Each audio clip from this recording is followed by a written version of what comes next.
ನಾವು ಊರಲ್ಲೆಲ್ಲ ಇರುವಾಗ ನಮಗೆ ಬಸಳೆದಷ್ಟು ಇದು ಗೊತ್ತಾಗ್ತಿರ್ಲಿಲ್ಲ. ಮನೆ ಹತ್ರ ಇವಾಗೆಲ್ಲ ಕ್ಲೀನ್ ಮಾಡಿ ಎತ್ತಿಟ್ಕೊಂಡೆ. ಇವಾಗ ಇದನ್ನ ಚೆನ್ನಾಗಿ ಕಟ್ ಮಾಡಬೇಕು. ಆವಾಗ ಹಾಕುವಾಗ ಫುಲ್ ಆಗಿತ್ತು.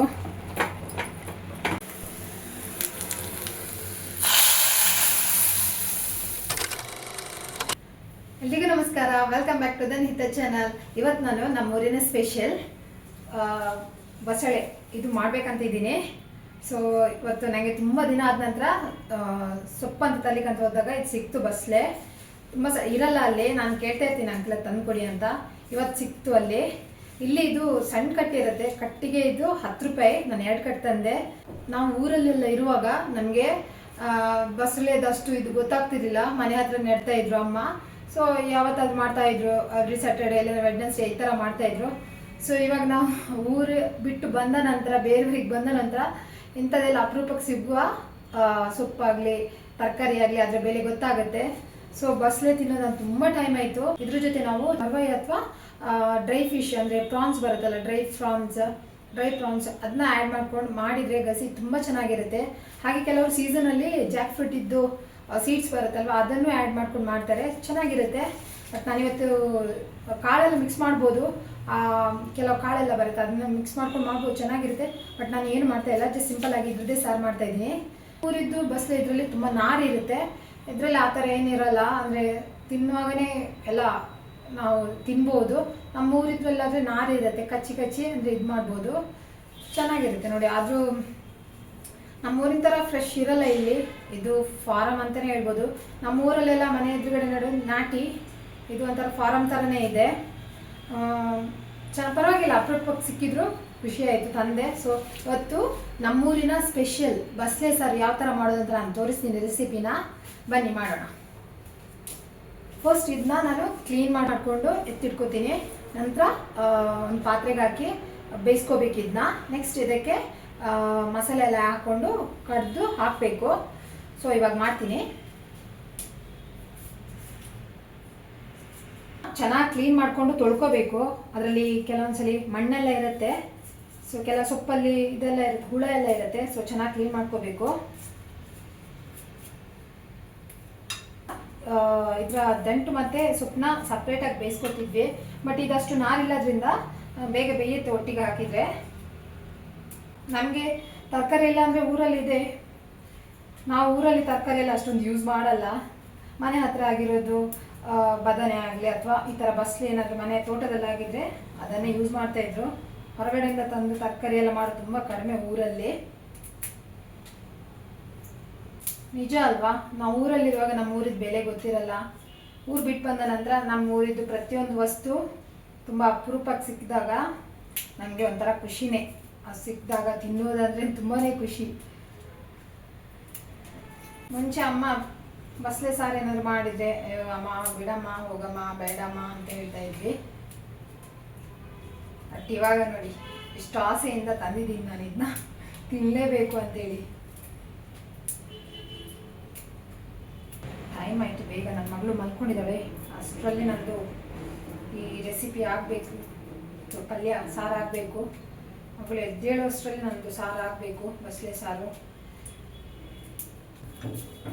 ಇವಾಗೆಲ್ಲ ಕ್ಲೀನ್ ಮಾಡಿ ಎತ್ತಿಟ್ಕೊಂಡೆ. ಇವಾಗ ಇದನ್ನ ಚೆನ್ನಾಗಿ ಕಟ್ ಮಾಡಬೇಕು.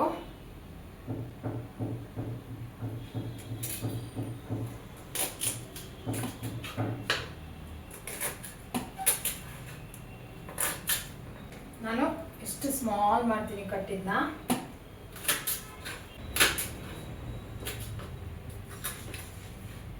ಈ ಕಟ್ ಮಾಡಿದ ದಂಟೆಲ್ಲ ಇದಕ್ಕೆ ಹಾಕ್ತಾ ಇದ್ದೀನಿ. ಅದನ್ನ ಫಸ್ಟ್ ಕೆಳಗಡೆಯಿಂದ ಬೇಯಿಸ್ಕೋಬೇಕು. ಮೇಲ್ಗಡೆ ಈ ಥರ ಸೊಪ್ಪನ್ನ ತೆಗೊಂಡು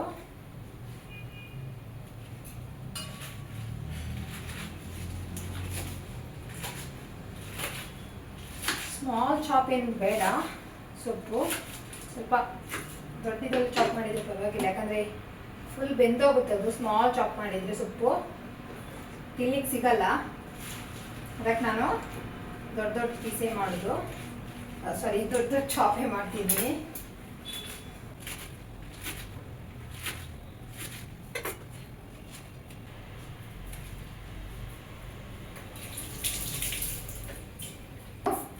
ನಾಟಿ ಟೊಮೆಟೊನ ತಗೊಂಡಿದ್ದೀನಿ, ಒಂದು ಮೀಡಿಯಂ ಸೈಜಿದ್ದು. ಹಾಗೆ ಒಂದು ಆನಿಯನ್, ಇದನ್ನ ಕಟ್ ಮಾಡಿ ಇದರ ಮೇಲೆ ಹಾಕಿ ಬೇಯಿಸ್ಕೋಬೇಕು.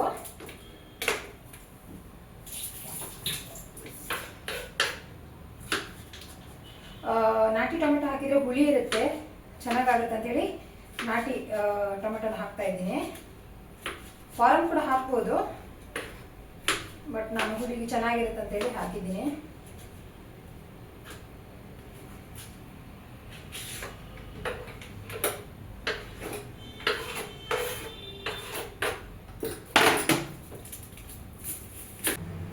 ನೋಡಿ, ಎಲ್ಲ ಚಾಪ್ ಮಾಡ್ಕೊಂಡು ಪಾತ್ರೆಯಲ್ಲಿ ಬೇಯೋದಕ್ಕೆ ಇಡ್ತಾ ಇದ್ದೀನಿ. ಇವಾಗ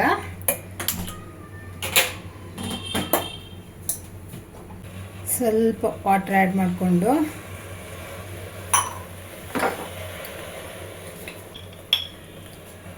ಸ್ವಲ್ಪ ಅರಿಶಿನ ಹಾಕಿದೆ, ರುಚಿಗೆ ತಕ್ಕಷ್ಟು ಉಪ್ಪು, ಅರಿಶಿನ ಇದೆಲ್ಲ ಹಾಕಿ ಇವಾಗ ಇದನ್ನ ಬೇಯೋದಕ್ಕೆ ಇಡ್ತಾ ಇದ್ದೀನಿ.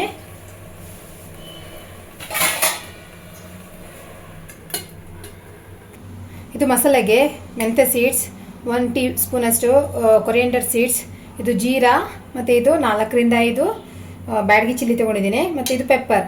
ಇದಿಷ್ಟು ಮಸಾಲ ಇದೆಲ್ಲ ರೋಸ್ಟ್ ಮಾಡಿಕೊಂಡು ಪೇಸ್ಟ್ ಮಾಡ್ಕೋಬೇಕು. ಮತ್ತು ಸ್ವಲ್ಪ ತೆಂಗಿನಕಾಯಿ ತುರಿ,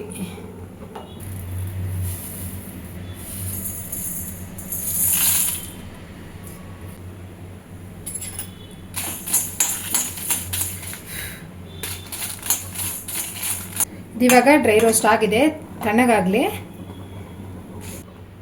ಸೊಪ್ಪು ಬೆಂದಿದೆಯಾ ನೋಡುವ ಇವಾಗ. ನೋಡಿ ಎಷ್ಟು ಚೆನ್ನಾಗಿ ಬೇಕಾಗಿದೆ. ಆವಾಗ ಹಾಕುವಾಗ ಫುಲ್ಲಾಗಿತ್ತು.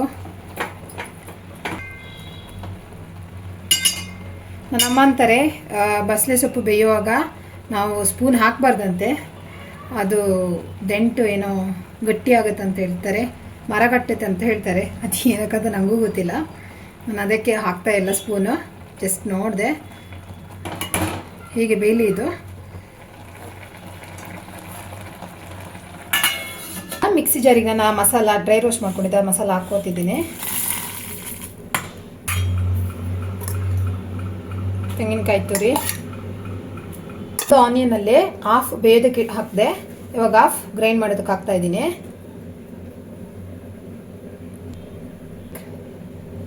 ಸ್ವಲ್ಪ ಬೆಳ್ಳುಳ್ಳಿ ಆ್ಯಡ್ ಮಾಡ್ತಾ ಇದ್ದೀನಿ. ಇವಾಗ ಇದನ್ನ ಪೇಸ್ಟ್ ಮಾಡ್ಕೊಬರ್ಬೇಕು. ಸ್ವಲ್ಪ ಹುಳಿ ನೀರನ್ನ ಆ್ಯಡ್ ಮಾಡ್ಕೊತಾ ಇದ್ದೀನಿ.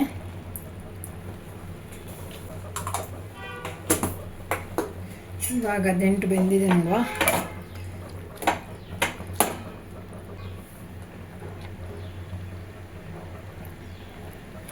ಸ್ವಲ್ಪ ಬೇಯಬೇಕು ದಂಟು, ಸೊ ಬೇಯಲಿ.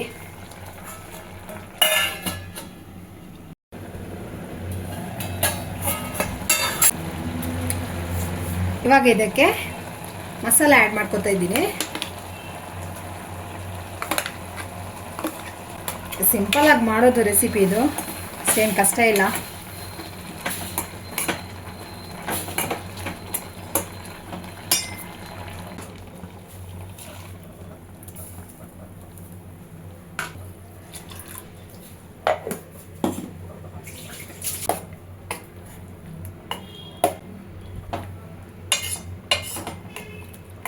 ಇವಾಗ ಉಪ್ಪೆಲ್ಲ ಬೇಕಂತ ಹೇಳಿ ಚೆಕ್ ಮಾಡ್ಕೊಳ್ಳಿ. ಉಪ್ಪು ಬೇಕಿದ್ರೆ ಆ್ಯಡ್ ಮಾಡ್ಕೋಬೋದು.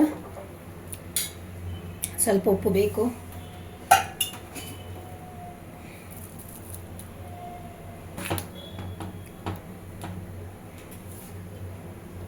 ನೋಡಿ ಎಷ್ಟು ಚೆನ್ನಾಗಿ ಬಂದಿದೆ, ಕಲರ್ ಕೂಡ ಚೆನ್ನಾಗಿದೆ. ಉಪ್ಪು ಹುಳಿ ಖಾರ ಪರ್ಫೆಕ್ಟ್ ಆಗಿದೆ.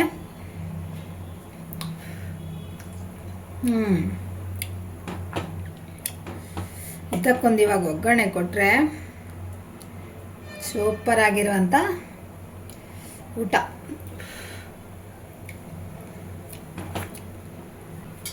ನನಗೆ ಇದನ್ನು ನೋಡುವಾಗ ನನ್ನ ಅಮ್ಮ ಮಾಡಿದಂಥ ಬಸಳೆ ಸಾರಿದ್ದು ನೆನಪಾಗ್ತಾ ಇದೆ. ಎಷ್ಟು ರುಚಿಯಾಗಿ ಮಾಡ್ತಾಯಿದ್ರು ಅವರು ಕೂಡ, ಚೆನ್ನಾಗಾಗ್ತಿತ್ತು. ಅದೇ ಥರ ಟೇಸ್ಟ್ ಬಂದಿದೆ ನಾನು ಮಾಡಿರೋದು.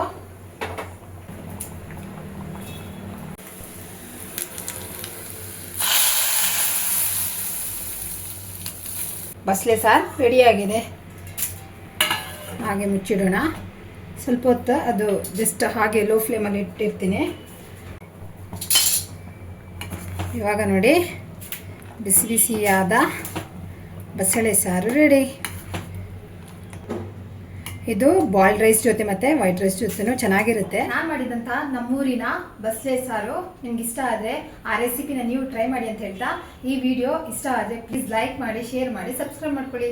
Thank you for watching.